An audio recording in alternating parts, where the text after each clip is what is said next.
నమస్తే, welcome to our channel. నేను మీ Shalini. YCP నేత సలహాదారుడు సజ్జల రామకృష్ణారెడ్డి అధికారంలో ఉన్నప్పుడు కడపలో ఆయన కొంత భూమి కొనుక్కుంటే 20-30% ఆయన కబ్జా చేశారని మనకైతే వార్తలు వస్తున్నాయి.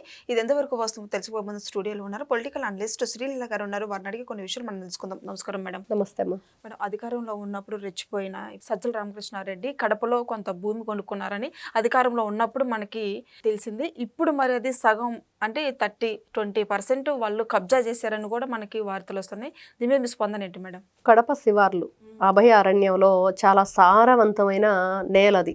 అట్లాంటి చోట ఇతను కొనుగోలు చేసింది 140 ఎకరాలు, కానీ కొట్టేసింది 65 ఎకరాలు.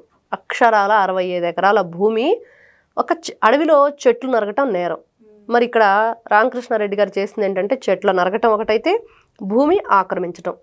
అడ్డగోలుగా ఇక్కడ ఎంత కబ్జా చేశారు అని అంటే నిజంగా వాళ్ళ కుటుంబ సభ్యులందరి పేర్ల మీదుగా ఇది కొంత 60 ఎకరాలు కూడా ఒక 6 పేరు మీద రిజిస్టర్ అయ్యి ఉంది.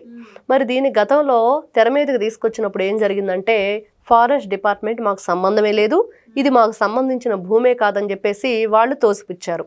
ఇటువైపు రెవెన్యూ డిపార్ట్మెంట్ వాళ్ళు కూడా దానికి సంబంధించిన ఏదైతే ఉందో రెవెన్యూకి అదంతా కూడా మీరు సర్వే చేయండి అంటే వాళ్ళు సర్వే చేయకుండానే సర్వే చేశాము, అక్కడ దీనికి సంబంధించిన లొసుగులేమి లేవు, అంతా బాగుందని చెప్పేసి వాళ్ళు చెప్పటం. అంటే కేవలం వీళ్ళు భయానికి గురయ్యారు, భయభ్రాంతులకి వీళ్ళు వాళ్ళని గురి చేశారు అనేది క్లియర్గా కనిపిస్తుంది.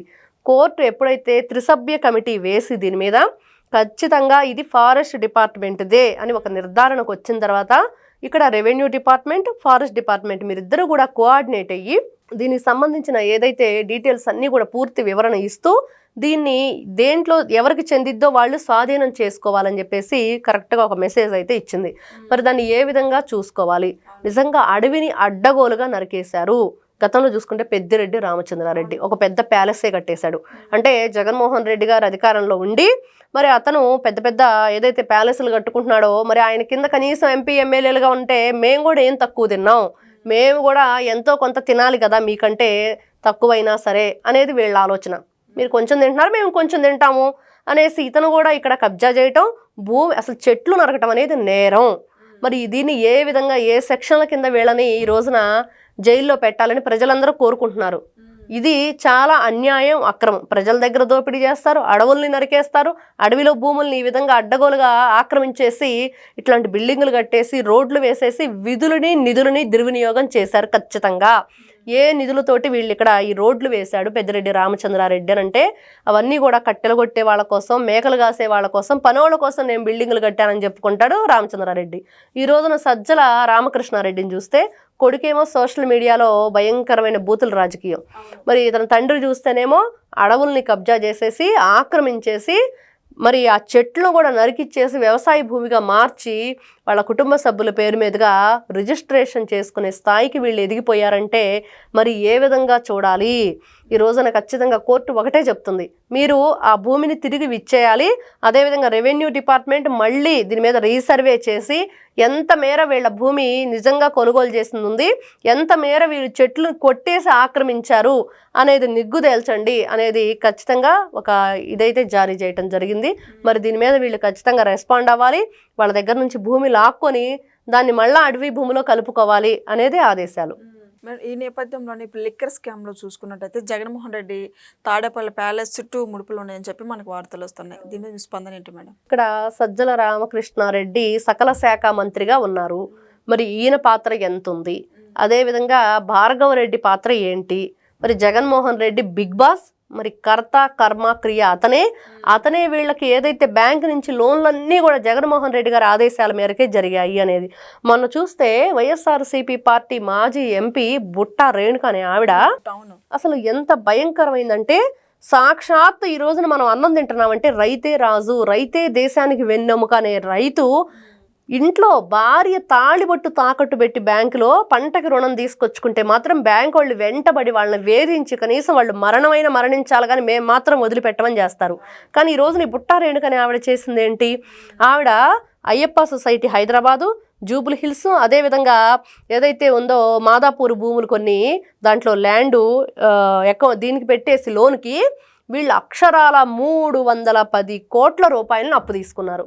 మరి ఈ రోజున కట్టే పని ఉందా అంటే కట్టకుండా ఆక్షన్ వేసుకోండి భూములు అన్నారు.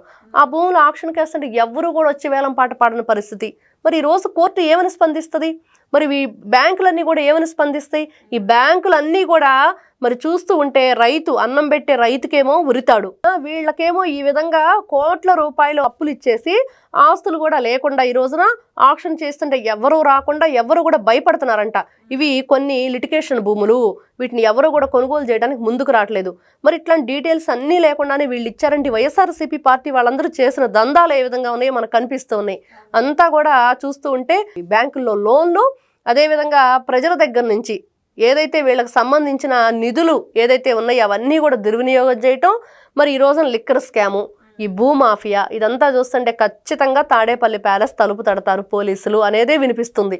మరి కర్మ కర్త క్రియ మొన్నటి వరకు విజయసాయిరెడ్డి గారు జగన్మోహన్ రెడ్డిని కాపాడే ప్రక్రియలోనే ఉన్నాడు. పార్టీ నుంచి బయటికి వెళ్ళింది ఆయన కాపాడటం కోసం. ఈ రోజున పార్టీలో ఉంటే కన్నంతా ఆయన మీద ఉంటుంది. మరి పార్టీ నుంచి విడిపోతే అతని గురించి ఆలోచించరు అనే విధంగా వీళ్ళు పార్టీ నుంచి బయటకు వెళ్ళడం ఒక ప్రీ ప్లాన్డ్గా వీళ్ళు చేశారు. ఈ రోజున రాజకేశ్వరరెడ్డి లేకపోతే ఇంకొక వాసుదేవరెడ్డి లేకపోతే ఇంకొకరు పేర్లన్నీ కూడా ఎందుకు తీసుకొస్తున్నారు, ఇంతమంది ఎందుకున్నారు అని అంటే ఈ కేసుని ప్రొలాంగ్ చేసే పద్ధతిలోనే వీళ్ళు వెళ్తున్నారు. మనం గతంలో చూస్తే వివేకానంద రెడ్డి గారి హత్య కేసు, మరి అది కూడా అనుమానాస్పదంగా మృతులు వీళ్ళు చనిపోతూ ఉంటున్నారు, సాక్షులు ఏదైతే ఉన్నారో మరి వీళ్ళు చనిపోవటం. అదేవిధంగా జగన్మోహన్ రెడ్డి గారు సాక్షాత్తు వాళ్ళ బాబాయ్ అయ్యుండి మరి అతను అధికారంలో 5 సంవత్సరాలు పరిపాలన చేసి ఎక్కడా కూడా ఒక కొలిక్కి రాంది.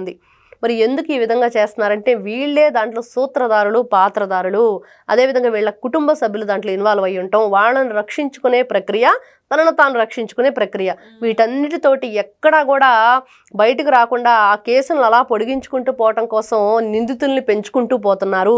ఎక్కడా కూడా ముందుకు రానివ్వట్లేదు అనేది మనకు కనిపిస్తూ ఉంది. నిజంగా ఈ రోజున చూసుకుంటే ఆంధ్ర రాష్ట్రంలో 2019 నుంచి 24 వరకు ఏం జరిగింది అంటే ల్యాండు, శాండు, ఎక్కడ కూడా ఒకటి కాదు 2 కాదు, లిక్కరు, పీడిఎస్ రైసు, ఏది కూడా ఈ ఫైల్స్ దగ్ధం చేయటం, ప్రతి ఒక్కటి అన్నిట్లో కూడా క్రిమినల్ మైండ్గా ఆలోచిస్తూ వీళ్ళు పరిపాలన చేసి ఈ రోజున అన్నీ కూడా ఎక్కడ బయటకు రాకుండా ఉండడం కోసం తప్పు మీద తప్పు. గతంలో తప్పులు చేశారు, అవి తప్పించుకోవడం కోసం ఈ ఫైల్స్ తగలబెట్టేయటం. మరి ముందేమో ఎలుకలు దాగినాయి అంటారు, ఆ పీడిఎస్ రైస్ పందికుక్కులు తిన్నాయి అంటారు. మరి ఫైల్స్ తగలబడిపోయినాయి అంటే ఉడతల వైర్లు కొరికి ఏదో జరిగింది, ఫైర్ యాక్సిడెంట్ అని అంటారు.